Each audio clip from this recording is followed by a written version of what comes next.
So A-Fest is a creative process for me, which means that I always ask my team to give me an hour slot at the end, and I'll have a presentation prepared. And I had a presentation prepared, which I've been given for the past couple of months in billion-dollar companies around the world. But what I realized is that as I was at this A-Fest over the last 4 days talking to you guys, the thing that people kept asking me was not so much about health, it was about community. It was about the fact that the key to longevity, if you look at a lot of the Blue Zone studies, has to do not so much with just your health practices, but your social practices. And I realized that we haven't spent enough time discussing that here at this A-Fest. So I worked last night, which is why I was late to the party, and I worked this morning to completely create a new type of presentation. And this presentation emerged from questions from you guys and from insights from some of the people here at A-Fest. Jay Shetty, for example, when we were talking, he said, you know, Vishen, there are two types of longevity. It's about the years in your life, but it's also about the life in your years. And now if you look at the Blue Zone data on Sardinia, okay, so this was an article from USA Today. This Italian island is home to the oldest people in the world. Here's their secret. And they speak about a lot of things, from moderate consumption to alcohol to goat cheese, but the biggest thing is apparently this. It has to do with how these people are coming together, being religious or spiritual. And the reason for that is because when you're religious or spiritual, you're coming together in a church, in a temple, having a life purpose. And an interesting thing about life purpose is often it relates to other people. When you have grandkids, when you have family, it gives you purpose. Then you have older and younger people living together. Again, there it's really obvious to see the aspects of longevity derived from when you have extended families and healthy social networks. Now, not all of this you can easily bring to the Western world. For example, in America, people tend to live as nuclear families. Once you hit the age of 25 or beyond, you don't typically have your parents living with you. But how can we still create these really effective structures so that our longevity can be about the years in our life and the life in your years? But what's funny about what Jay said is that, you see, longevity is about the years in your life and the life in your years, but both relate to each other. The life in your years seems to increase your wellness and thus the years in your life.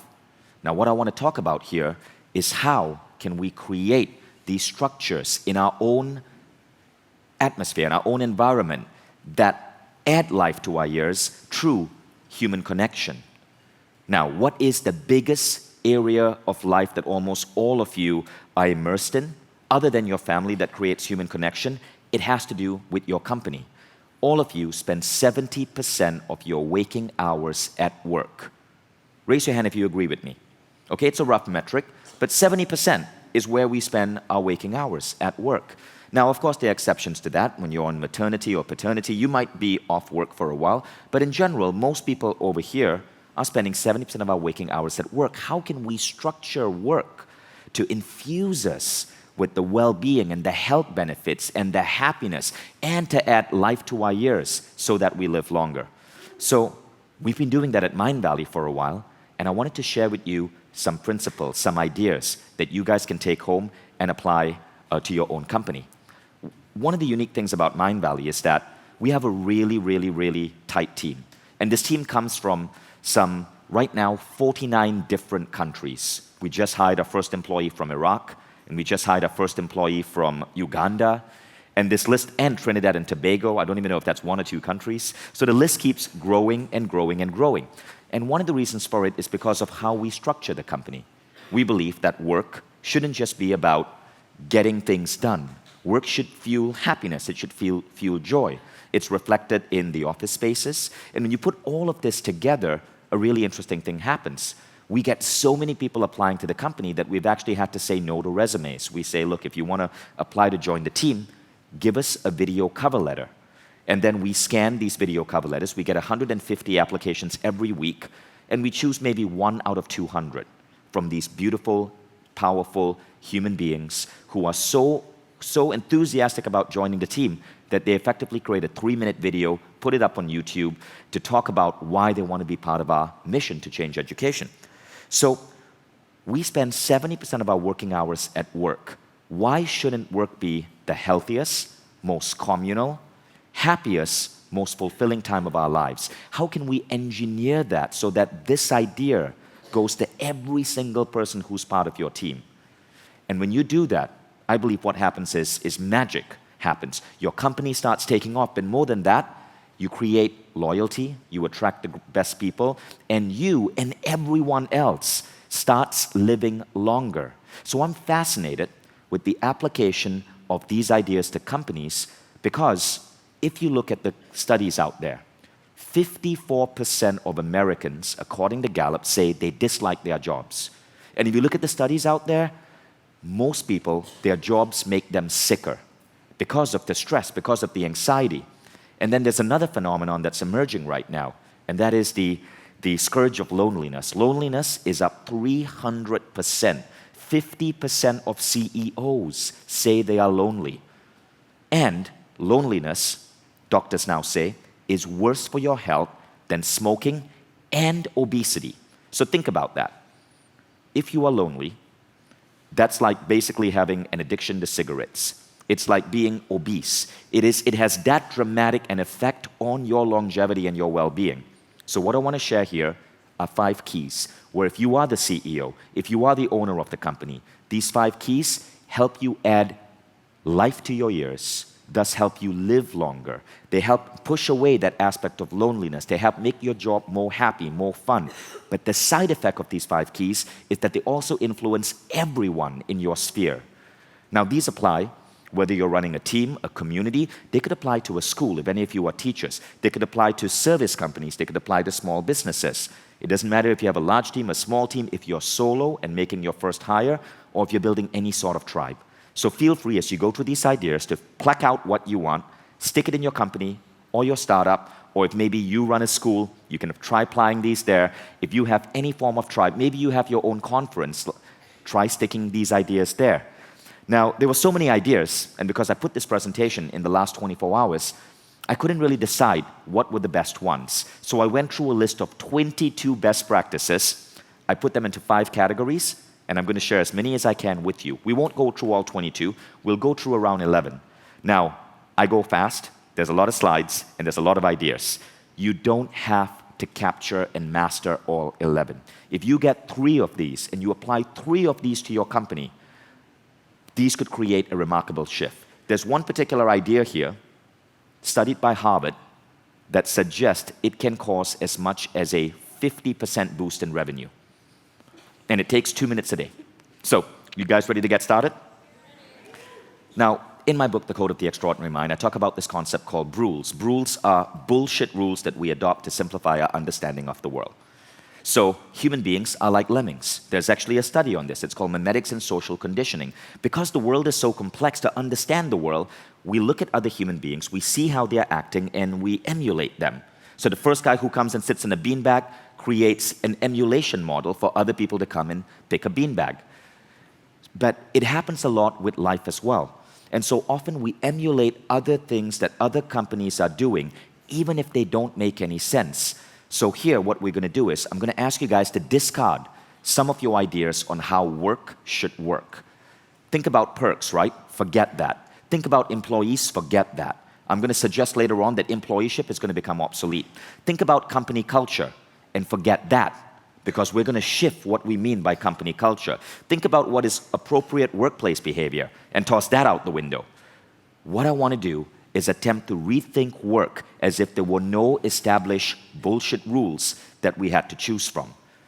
And approach work from the perspective of how can we lead productive lives, but in that 70% of our waking hours, make that the happiest, most fulfilling, most exciting, and most life-affirming points of our life. You guys ready? So I want you to know that there are a couple of myths that we first have to discard. And the myth is, it's not going to work for me. My business is too small. Or my country is different. Or the culture, in my office, it's just never going to shift.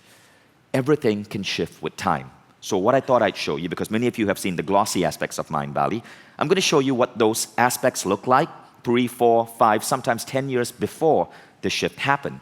So that idea, it's not going to work for me, just put that aside for a moment. So when you think about Mindvalley, firstly, we have a remarkable team. That's the team, that's our team photo yesterday. That's the team that puts on A-Fest, right? Remarkable team. We put on these massive conferences.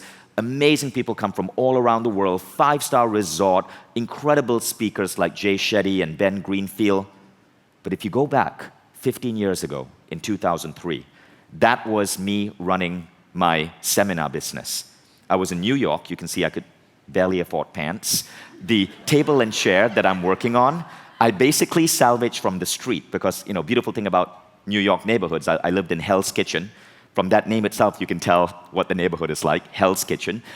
People, when they were done with furniture, they'd just put them out on the street side, and then other friendly neighbors would adopt that furniture. So that is an IKEA table. It's called the lack table, L-A-C-K. Even the name of the table symbolizes a lack of abundance. I kid you not, that table is actually called the lack, L-A-C-K. Go Sweden. The chair, likewise, I found it on the street. And what I was doing back then is I was teaching meditation classes. So I would teach one class every month to around 20 to 30 people. That was it. I did that for 5 years. 5 years. There was no idea of what A-Fest would eventually be. But that's where it started. And it was just me and Christina, right? 5 years teaching these meditation classes.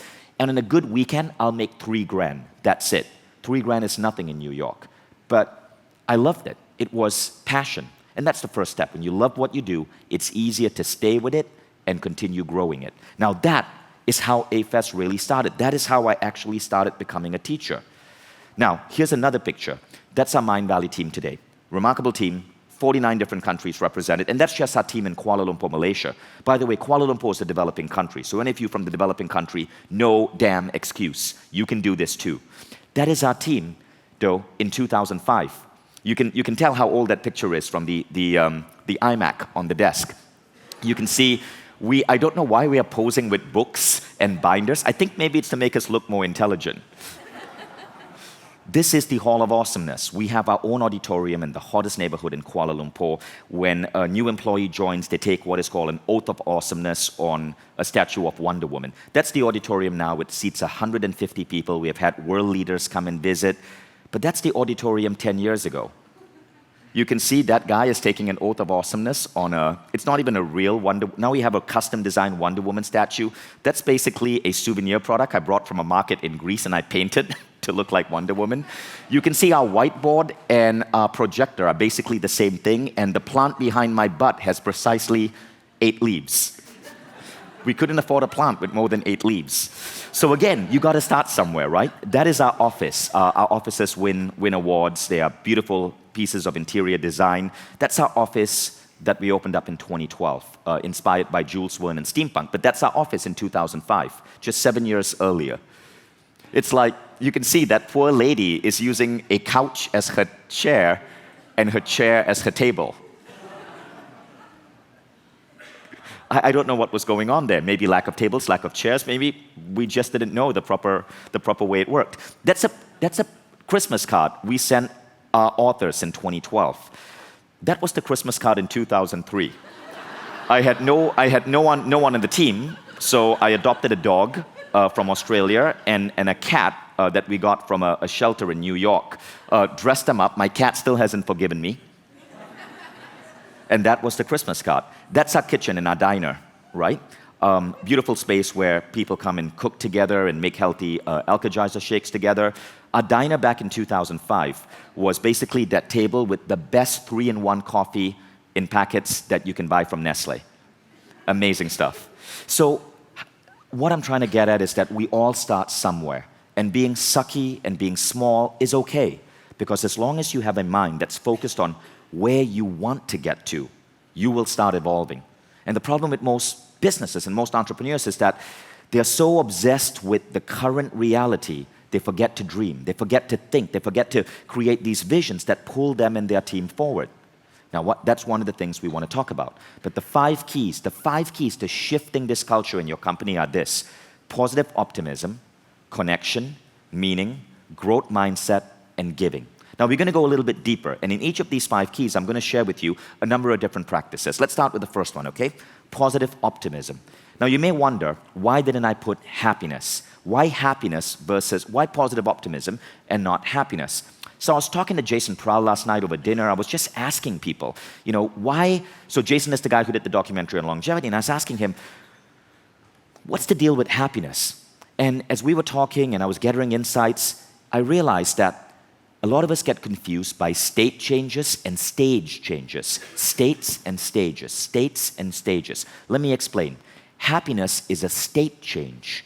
You can be sad one day. You can be happy the next day. Happiness goes up and down, and that's okay. And if you listen to Christina's talk from a few days back, she said that, truly wise people know that it's not about getting rid of sadness, because there are days when we want to feel sad, when we need to feel sad. We want to bask in that sadness, but it's a state change. It changes. Now, positive optimism, on the other hand, is a stage evolution.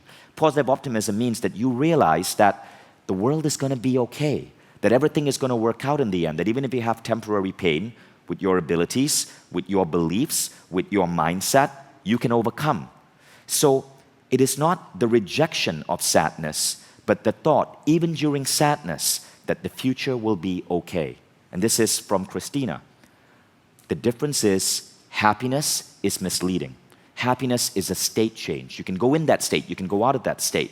We get obsessed, as Christina says, to chase that state all the time. It's not right. But positive optimism is an awakening. It's an awakening, a transformational awakening that you can basically choose to eventually overcome. Now, why is this important, right? I realized that when you find people with positive optimism, they end up being the best people in your team. So there's this famous story about Zig Ziglar. And nobody knows if this is true, but it was written about and shared many times. And it doesn't matter if it is true, the moral of the story is really powerful. So Zig Ziglar, who was a famous motivational speaker who died a couple of years back, he went to a company, he assembled all the managers, and he said, look, I want you to tell me what are the qualities of your best employees. And the managers, they pushed for it for 4 hours. He wrote in a whiteboard all of these qualities, and he reached 107 different qualities. Then he pressed on. He's like, no, guys, we got to go on for 1 more hour. And they reached 114. So now they had 114 qualities of good employees. He now went to each of these qualities, and he put an S for skill or an A for attitude. Skill or attitude. Now, here's the point he was trying to make. When everything was done, what they found is that about 100 of those qualities were attitude, and 14 were skills. Skills meaning good programmer, great accountant. Attitude was they're always happy. He's so helpful. He always lights up my day because he comes to work with a smile. He gives the best hugs. He is so focused on his work that it gets done no matter what the distraction. He's inspiring. So you guys see the difference? But the problem is, most of us don't think that way when we're building our teams, do we? So what Zig was trying to say is that you want to always hire for attitude and train for skill.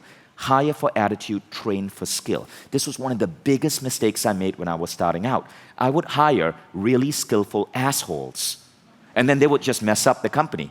But the problem with that is, when these skillful assholes start messing up the company and bringing in bickering and politics and whining, it depletes the energy of everyone else. So what we started doing is hiring for attitude, hiring for people we want to be around. And those people, when they have positive optimism, they are continuously growing. So even if they are not a 10 out of 10 for skill, they might be a 7 out of 10 or an 8 out of 10. I'm not saying hire the 1 out of 10s, right?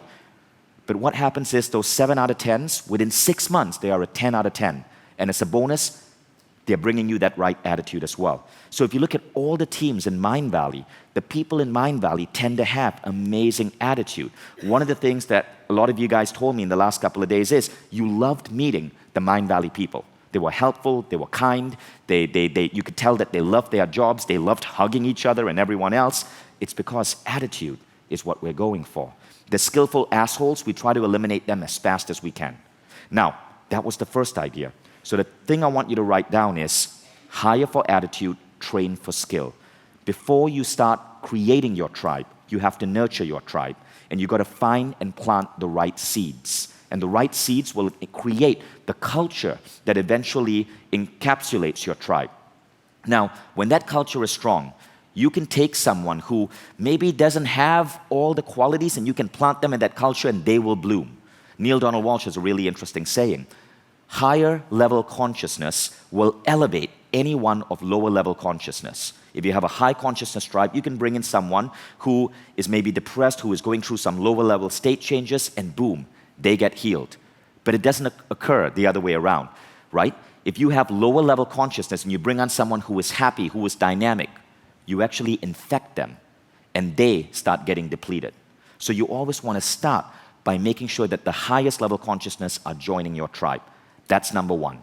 Now the second thing is, as you get them in, create connection. There's a famous study done by Harvard called the Very Happy People study. So they wanted to see what truly causes happiness, right? Is it warm weather?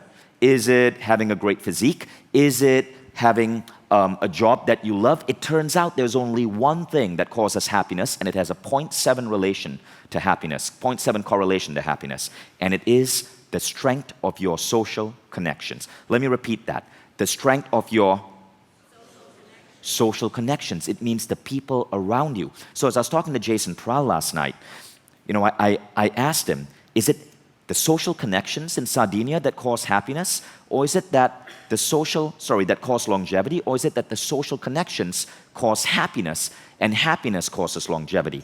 The truth is, we don't really know, right? We are still studying this. The science of happiness is a very recent phenomenon. But what we know is that when you have strong social connections, when you create them, you create happiness. And this happiness and this social connections together seem to create longevity in your people. So how do you do that? Well, a couple of things. Social life, have tons of parties. We try to do this with all our authors. One of the reasons we have so many dress-up parties at A-Fest is because when we take our authors, who are our clients, right?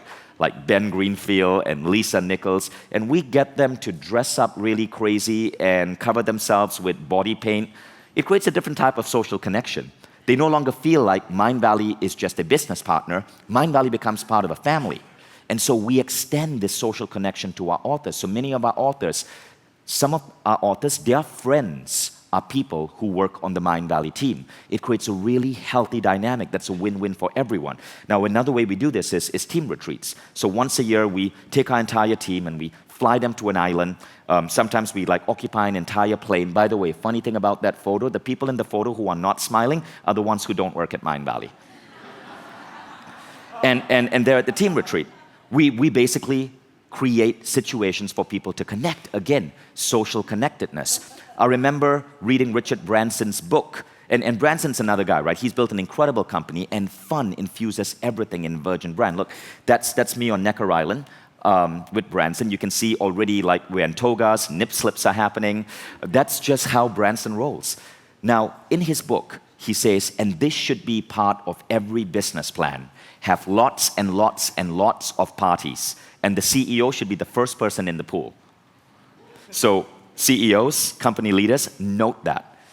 There's a reason for this. In Good to Great, the author, Jim Collins, says when he interviewed all of these amazing people who worked for these great companies, he found that they loved what they did largely because they loved who they did it with. So keep that in mind.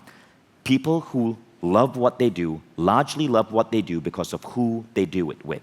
Yet so many companies restrict that. We restrict our social connectedness. We kind of create these barriers to people truly connecting at work. But that's crazy because check out this study. This is from Gallup. Gallup found that people who answer yes to the question, I have a best friend at work, are 700% more engaged on their jobs. So the question for you is, are you creating situations in your company where people can have best friends at work, close friendships at least? And could you indirectly be following some obsolete corporate rules that restrict that? So, another way to do this, form positive contagion. So here is some science, right? Sean Aker in The Happiness Advantage said that studies found that when leaders are in a positive mood, their employees are more likely to be in positive mood themselves, to exhibit pro-social behavior towards one another, and to coordinate tasks with more efficiently and less effort. It's really interesting. Things happen more efficiently when the leader is in a positive mode. So we have this unwritten rule in Mindvalley where if you are leading and you are having a sucky day, because remember, it doesn't mean that you're always happy. You are going to have sad days. All you do is you let your team know, guys, I'm having a rough day today. It's not you guys. It's some personal shit I got to deal with. Just know that it has nothing to do with you. And that level of candor instantly switches things. Because if you don't have that level of candor, your sadness, that whatever you're facing that day will directly infect the people on your team. And so this was one of the most important rules I learned the hard way, that I had to be really transparent. And you don't have to say what's going on in your personal life. You simply have to say, guys, I got some personal shit I'm dealing with. Don't want to talk about it, but just know it has nothing to do with you. I'll be okay tomorrow. And that level of candor actually elevates team performance. Now, another thing we do is create these things in the office that basically get people to come together. Now, we call them culture days because we have so many different nationalities. Every 2 weeks, we celebrate a different culture, whether it's Malaysia or India. And these culture days are disruptive to work. It will take away 2 hours of work that day. That's the US culture day, like everyone basically is drinking from little red cups, listening to country music. By 5 p.m., after 5 p.m., we allow people to bring alcohol into the office, even though our workday typically continues till 7. But what happens is that it actually, although it may cause a drop in productivity for that one day, it creates a massive boost in productivity for the entire year because people connect, friendships are formed, and what happens is emotional contagions happen. Positive people improve team members' performance, reduce group conflict, create more cooperation, and greater overall performance for task at hand. So this was by the famous psychologist Sigal Basad. If you have positive people in a company, everything gets better. So you can make up your own culture day if you are monoculture. So here's an example. We once created a day called Tash and Heels Day, where every guy just grew a mustache for 2 weeks. Every woman came in heels. And then we set a photographer loose to just take photos of everyone that they get to share. So you can create your own like crazy, stupid, bizarre culture days. And who says that this is an acceptable corporate practice? What it does is it gets people to connect deeply by bringing weirdness into their lives. Now do you guys understand why tonight you're all going to be wearing a costume and covering yourselves in glitter and paint? You guys get that? Now, another thing that we brought into the workplace, and this one, a lot of people started following as well. It's called Love Week. So every week of Valentine's Day, we basically create a ritual where everyone in the company draws a name out of a hat, and then you have to be an angel to the person whose name you drew. But here's the trick. You can't say that you're their angel. So you have to go through other employees to do secret, random acts of kindness for them. Only at the end of the week can you reveal yourself as an angel. So for one entire week, you're showing up to work, and you're seeing all of these gifts and appreciation notes and all of these amazing things like ending up on your desk, and you have no idea who's doing it. And your angel is roping in other people as their delivery boy. Check out this quick little video by Talia that gives you a peek of Love Week just 3 months back. So we have this tradition at Mindvalley. It's called Love Week. It's super cute. This is what people do, right? So you are an angel and everyone has a human. And for the whole week, we just love on this human hard. Happy Like, Love we get Week! super creative, right? We give them fruit platters and it's all a surprise, and chocolates and really funny notes and pens, and we buy them lunch and they have no idea. So what happens is we get stuck in the bit of a love loop. It's like there's love coming from here and then there's love going there, and it's just love, love, love, love, love. Love Week is all about connection. It's about giving and being open to receiving. It's about bringing depth to the workplace and about caring and sharing, right? Thanks, bro. Look, it's business as usual, right? Like every other day of the week, we love here at Mindvalley. It's in our culture to hug and to kiss and to stare at each other. But we've gone on overload this week. It's like, with love. One of the really beautiful and naturally occurring elements of Love Week is all the surprises. You just never know when you're going to be ambushed with love.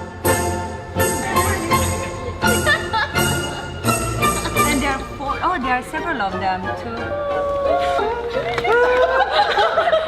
People get really creative and they think, how can I best express my love for this person. What can I do? I can go on Facebook, see what they're into, what's their favorite color, what's their favorite food.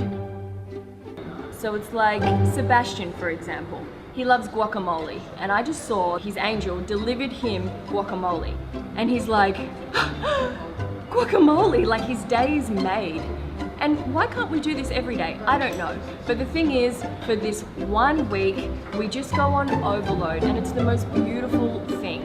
So this is one tradition that we have here at Mindvalley. We have many. So the great thing about Love Week is it's about appreciation in the workplace.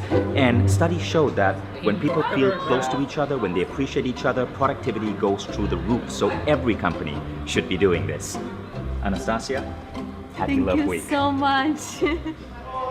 As the Persian poet Rumi once said, love is the bridge between you and everything. So we invite you, go and be the bridge. Go forth and spread this radical social movement with your friends and family and your workplace.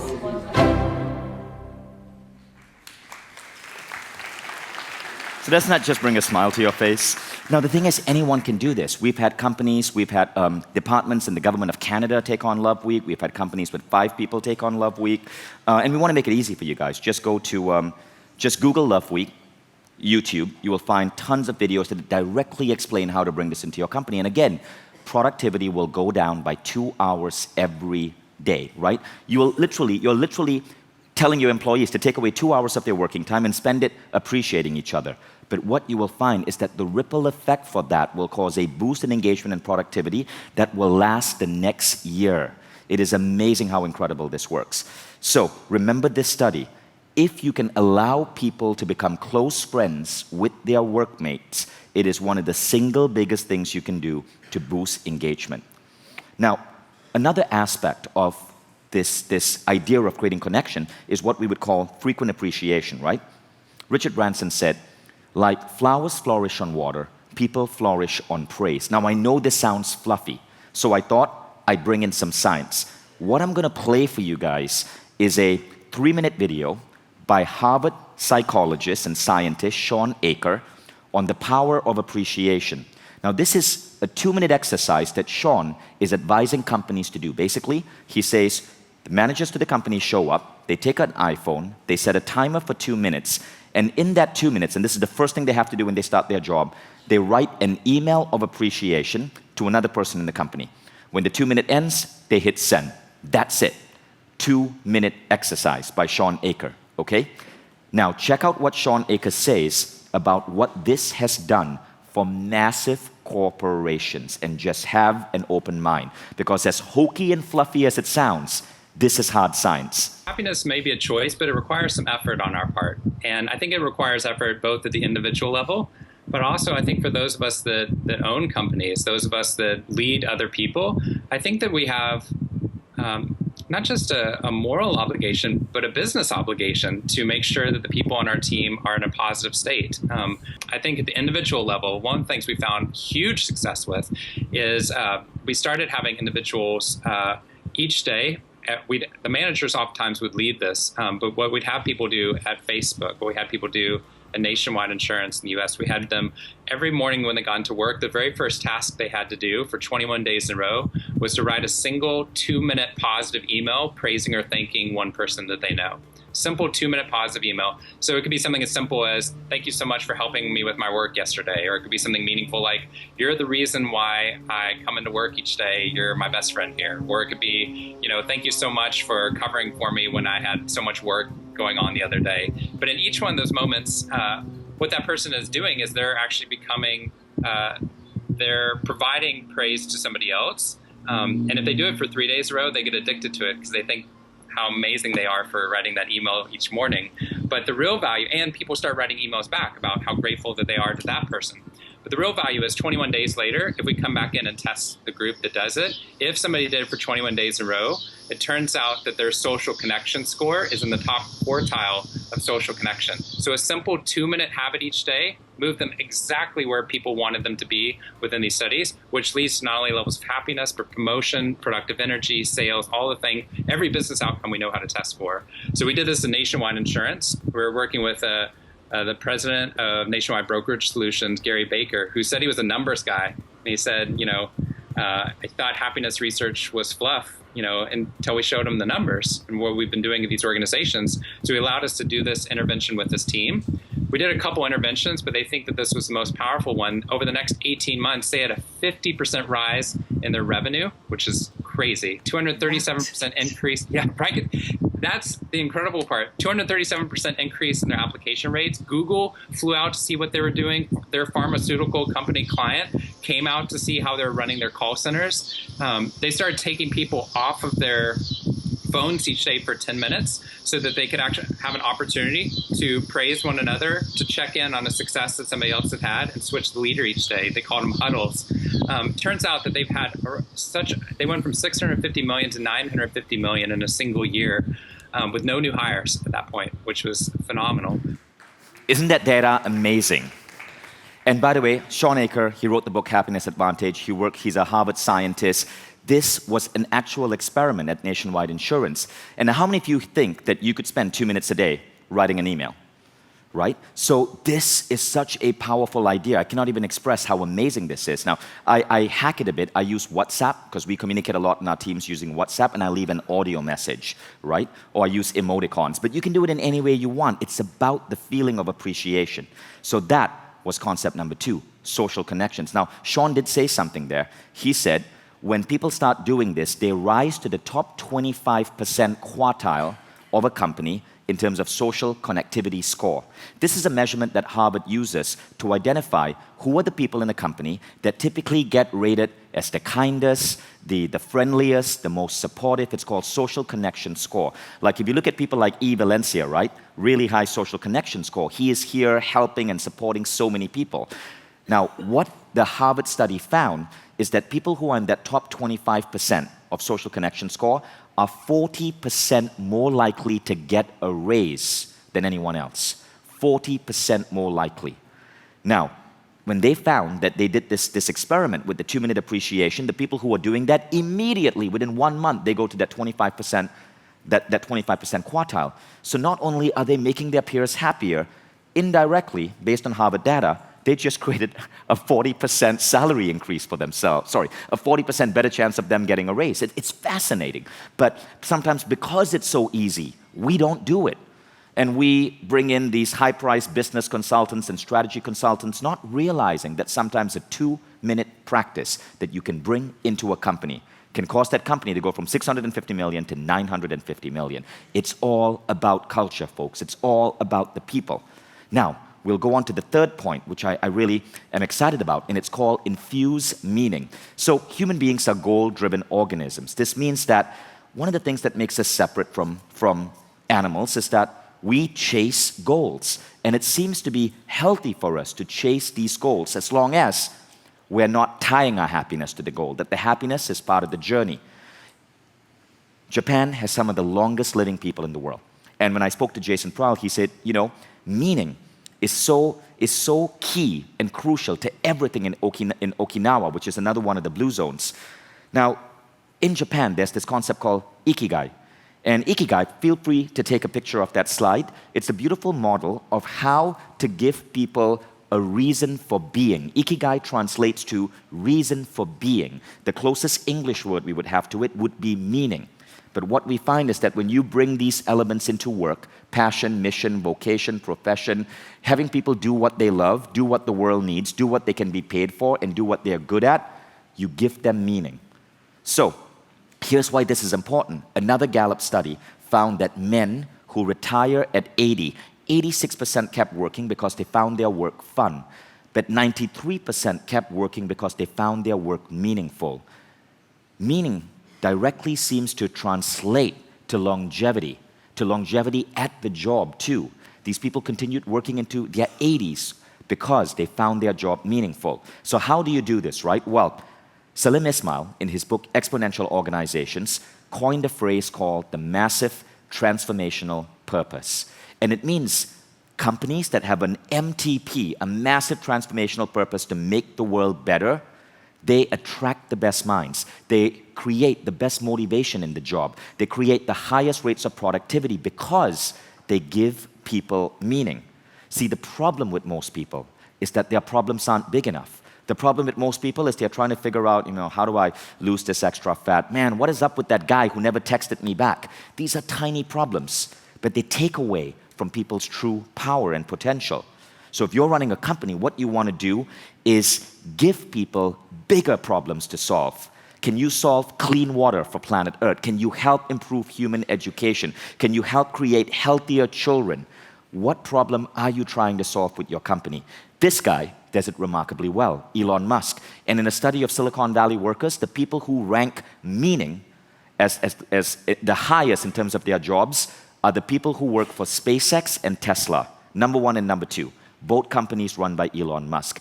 Now, if you listen to how Elon Musk talks, you can see what he's doing. He infuses everyone with a massive transformational purpose. That picture was taken when me and Jim Quick went to SpaceX to have a private audience with Elon Musk. There were around 30 of us over there. And we asked him, right, what is SpaceX about? Now, SpaceX is essentially a rocket company that is a trucking company for the International Space Station. They take parts to put satellites up or to deliver things to the International Space Station.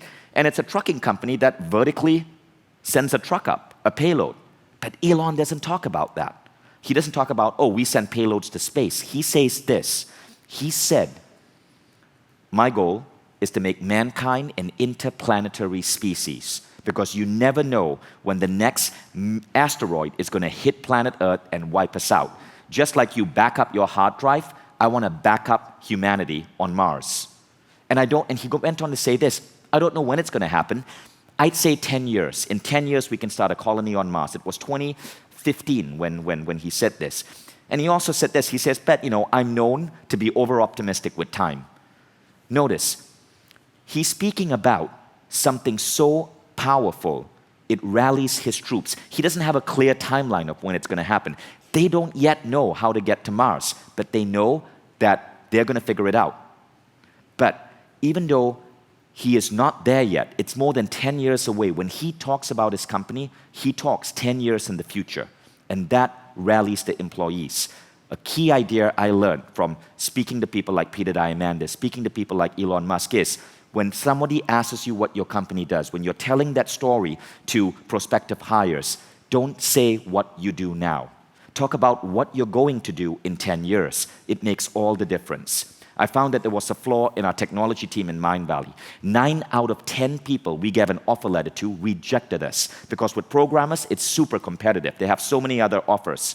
Lately, 75% acceptance rate. The difference, I asked the CTO and the engineers to let me do the final call with people. And in that final call, I don't interview them. I simply tell them how Mindvalley is going to completely reboot human education for 1 billion people and get humanity to humanity 2.0. That's it. It goes from a 10% acceptance rate, 75% acceptance rate. And I'm going to make it 100% acceptance rate, because the best people in the world want to solve the world's biggest problems. So the key idea here is, don't talk about what your company does now. Listen to Elon. Talk about what your company is going to do 10 years in the future. What is that next level, that next evolution? And make them dream with you. Now, when you do that, you also start establishing mission reminders. So a mission reminder is anything that you put on the wall to remind people of what that mission is. You can't just speak about it at that opening interview and then forget about it.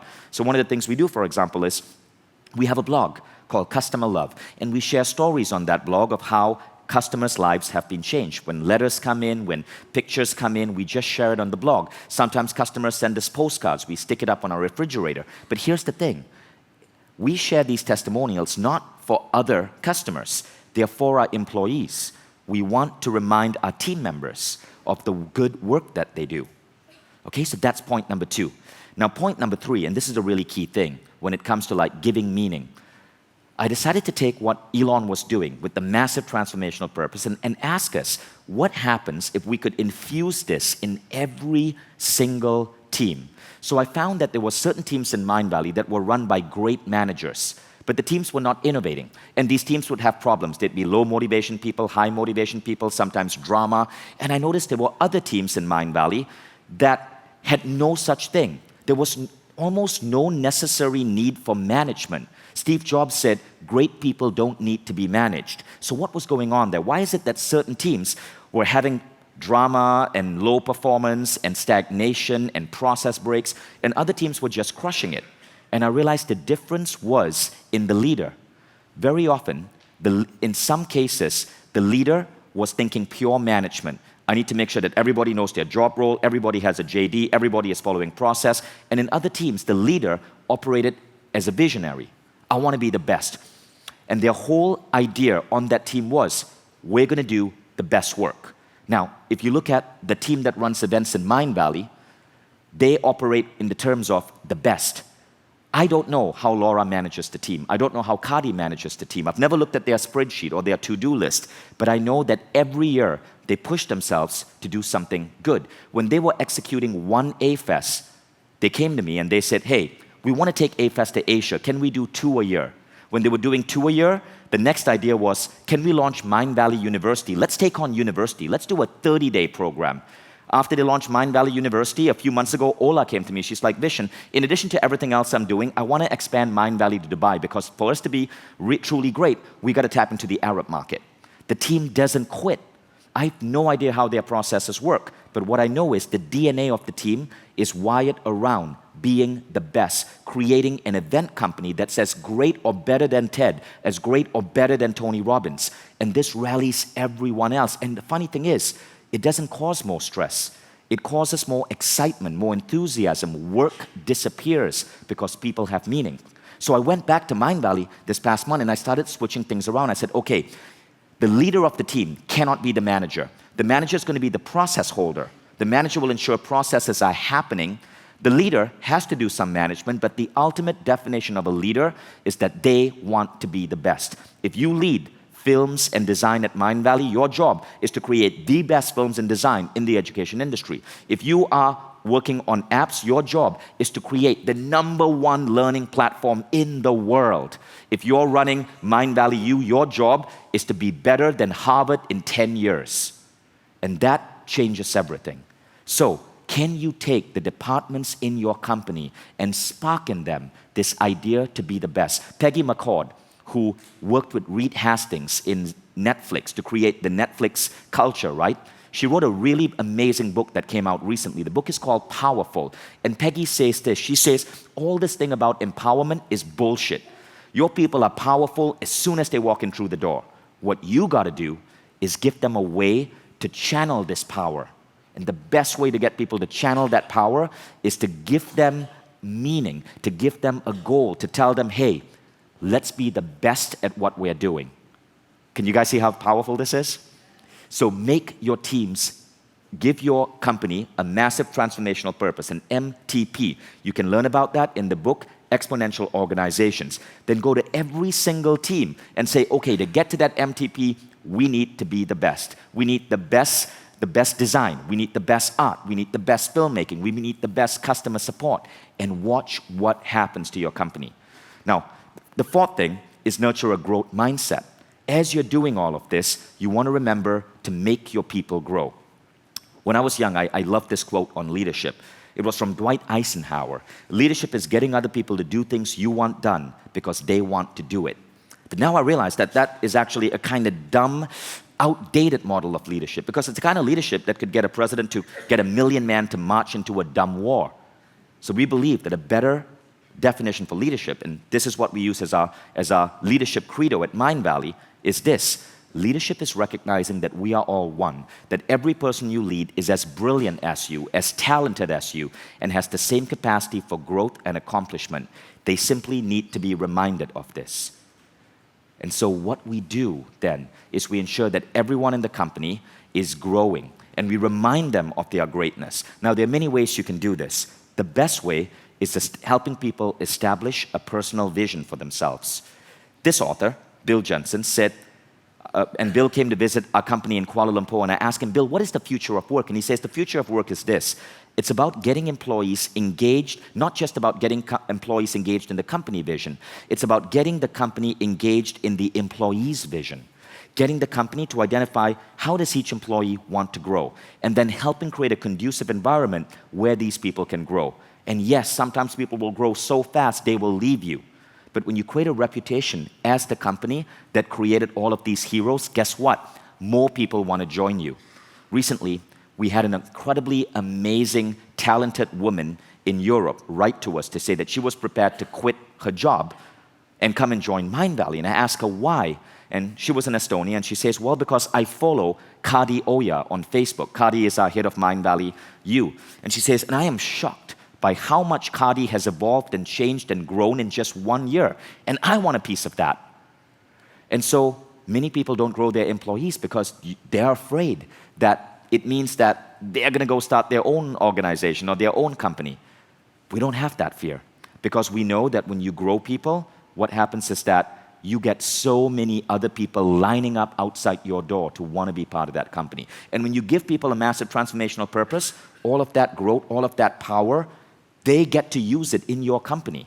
Often, people leave not because of anything else other than the fact that they want a bigger challenge. When you put them in charge of a team and you say, make this the best, you give them what human beings crave in life: meaning, significance, purpose. It's not just about, I need to leave and become an entrepreneur. That's often a bullshit excuse for something else that's happening under the surface. So how do we do this? Well, there's a formula in Mindvalley called the 3 most important questions. Means goals, it helps people separate means goals and end goals. Raise your hand if you've heard of the 3MIQ, right? So most of you have. Now, basically, we help people create a bucket list for experiences, for growth, for contribution, and then each connects to the other. Growth is, experiences are, what experiences do you want in the world? Growth is, well, to have these experiences, such as, say, biking across South America for 1 month. How do I need to grow? I need to learn how to ride a bike. I need to learn Spanish. And then the final one is contribution. If I was the guy who could afford to bike across South America for 30 days, speak Spanish, get to know cultures, how can I also contribute? Well, maybe I can spend 1 day every week of that month volunteering at an orphanage somewhere in a South American country. You give people this refined bucket list. So we do it with our entire team, right? But then here's what we do. When they create this bucket list, we stick this on a wall, and everybody gets to see what everyone else is doing. Now, what we find is that mysterious things happen. As people start putting this on the wall and sharing it openly with the rest of the company, their goals just seem to come true. This guy, Ronan, was very inspired to go into health and wellness. And what happened was, and then he also wrote that he wanted to speak at TED. You'll see that over there. What happened was, within a couple of months, he took part in this competition called the Viper Challenge. He came in #1 out of 20,000 competitors. Next thing you know, he is like this incredible athlete in Kuala Lumpur. Next thing you know, he's been invited to speak on the TEDx stage in KL. He does so well, he gets invited to speak at TEDx in Paris. Boom, boom, boom. His goals get accomplished. This one is from someone many of you know. He started out as an A-Fester, joined our team. When he came in his first week, he did this as his 3 most important questions. And one of the things he wrote down is, become a world-class speaker, teach entrepreneurship, sales, and living awesome. Now what happened was, this dude, Jason Campbell, he was working with audio and AV backstage at A-Fest in Croatia a few years back. And one of our speakers fell sick. So we had 20 minutes to fill. And Jason came to me and Jason said, Vishen, put me on stage. I'm like, Jason, I can't put you on stage. This is freaking A-Fest. You got to be a world-class speaker. He's like, Vishen, I've been working on this speech for like a year. Just give me a break. Just put me on stage. So I put him on stage, apprehensively, and you guys voted him best speaker.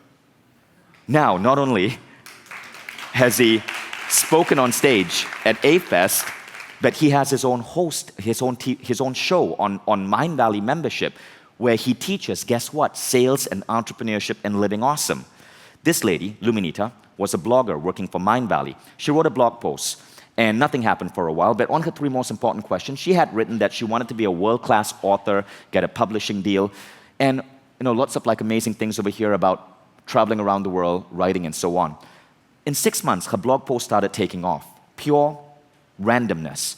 And it went on to become the single most viral personal growth post ever shared on Facebook with 1.2 million shares. It was called 15 Things to Give Up to Be Happy. Next thing you know, she gets a call from Penguin and they offer her a book deal. And her book was recently published. Of course, she quit Mindvalley because now she's a full-time author, but we are proud of her. And because of her, so many people in Romania hear her story and now apply to Mindvalley. This kid from Sudan at 22 wrote his 3 most important questions and said that someday he wants to speak at world-class institutions in the United States. His blog got popular. His blog led to a book, My Islam, and it's about how digitization is bringing democracy to the Arab world. The book got voted on Foreign Policy magazine as one of the top 25 must-read books of 2013. He was 26 years old. Next thing you know, he's speaking at Google. He's invited to be on the Bill Maher show, 26 years old. And he did this exercise at 22. And that's literally what we have in our office, a giant vision board with everyone's 3M IQ. It's almost like a blueprint for the soul. You get to truly understand how other people want to live their life. And then what happens is, so that's Ezekiel, who is here. He's our CHRO. And people will go and they will look at each other's 3M IQ and they will look for commonalities and then they will create shared experiences. So Ezekiel and these 3 other Mindvalley people decided to hike the Himalayas together because he found these 3 additional people had both written, visit Nepal or hike the Himalayas. Now, what I want to do is give you guys a gift so that you can bring this into your company. So if you download the Quest app on Mindvalley, download Quest app from Google Play or the iTunes Store, or you can even download it from Apple TV, or you can go to mindvalley.com/Quest. It's on every format. Click on Discover, and you'll see 3M Extraordinary by Design. This is a 17-day quest, so it's 20 minutes a day, and it trains you on the process. So you can go home after A-Fest and do this, and it also is something that you can play in your company and train your employees on the process. So all of them do this exercise, and it's completely free. Now, what we do is, and that is, we go deeper under experiences, growth, contribution. We go deeper into what is growth? Health and fitness, intellectual, your skills, and people set really detailed goals in all of these categories. So don't worry about mastering it now. Just know the power of this, and you can get it from mindvalley.com/Quest completely free. Okay, now the final thing is giving. So I'm going to skip this one, group personal growth. But group personal growth is basically we take our people into seminars together. That's Mindvalley team going through Lifebook. The final thing is giving. And when we look at longevity studies, often meaning and social connections comes from this act of compassion, from kindness, from giving, from supporting other human beings. Neil Donald Walsh, who spoke at Mindvalley U last year, had a quote that suddenly took off and became the most popular quote I think we've ever shared on stage at Mindvalley. And that quote is, "Your life is not about you. Rather, it's about the lives of everyone you touch." And that quote emerged because a Mindvalley U student asked Neil, what's the best way to overcome depression? He's like, well, stop making your life about you. You want to overcome depression? Go and start helping other people. You will never be able to be depressed again. He said, when you live life, making your life about other people, all the drama and the icky feelings that sometimes pop up as state changes, they actually start disappearing because your life has this greater meaning to itself. So here's what you can do. Now, Sean Aker already gave a hint, right? The 2-minute appreciation exercise. Do you guys like that one? So here's another one. So remember the 3 most important questions? Now, I want to wrap this up with the most powerful single idea here. So you have this giant vision board in your office with everyone's 3 most important questions. Now, you as the CEO or the founder or as the leader of a team, go to the people whom you most closely work with and take a photo of their 3M IQ. So I literally have everyone's 3M IQ on my phone. Okay, so everyone's 3M IQ is on my phone. Now what I do is, when I go to a bookstore, I pick up a 3M IQ and I see, okay, so this one is for Elvira, right? So I look at this and I'm like, how can I support Elvira? And I noticed that she had something here in her 3M IQ, which was about living in Italy. It's somewhere here. Live in Italy for a year. That's it. So what I do is, at the bookstore, I buy her a book, Italy. And then I write a little note in the book, and it's completely random. I don't even know her that well. She was a new hire. Read your 3M IQ. I want you to know we believe in your dreams. When you live in Italy for a year, hope you find this Lonely Planet guide useful. That's it. Now, how long did that take me? Well, it took me about $25 to buy a book, maybe 10 minutes of my time to choose the book and write a note. But with that $20 and 10 minutes of my time, you completely change the dynamic of the entire company. You see, if you're leading a team, if you're leading a company, one of the greatest things that cause dissatisfaction, that break attitude, is that all of us have some form of self-esteem doubt. No matter how strong we are, I have self-esteem issues, all of us do. And sometimes when we get criticized, we think it's about us. So I know that there's going to be a point when Elvira's going to turn in something that's subpar, and I'm going to go, Elvira, this isn't good enough. And she's going to think, oh man, he doesn't like me. Oh man, I'm just not good. But by she knowing that I bought her a book, that I cared about her, when this moment happens, she's going to know that it's not her. It's not me being an asshole. It's the process. It was that temporary slice of work that she did. And she can change that. She can correct that. She can do better the next time, but it's not her. We eradicate people's self-esteem because we let people know in full physical proof form that we care. And this is the single most powerful tool I've done. And I've seen, I've actually split tested this. So I know this sounds cruel, but there are certain people I didn't buy the gift for, certain people I did get the gift for, and then 3 months later, the relationship is so different. And all it takes is 20 minutes. And you're really showing people that you believe in them before they can believe in themselves. Now, what's the science on this? Well, check this out, right? Gallup study on 10 million employees. People who answered yes to the following question, my supervisor or someone at work seems to care about me as a person, these people were found to be more productive, contributed more to profits, and were significantly more likely to stay with the company the next year. And as you start doing this, the most beautiful thing happens. In Mindvalley, we call it the multi-headed dragon. Mindvalley, unlike many other personal growth companies, even though it started with me as the teacher, is not about me. I am not the face of many divisions of Mindvalley. You have Ajit as the face of Mindvalley Teach, Kadi as the face of Mindvalley U, Laura runs A-Fest.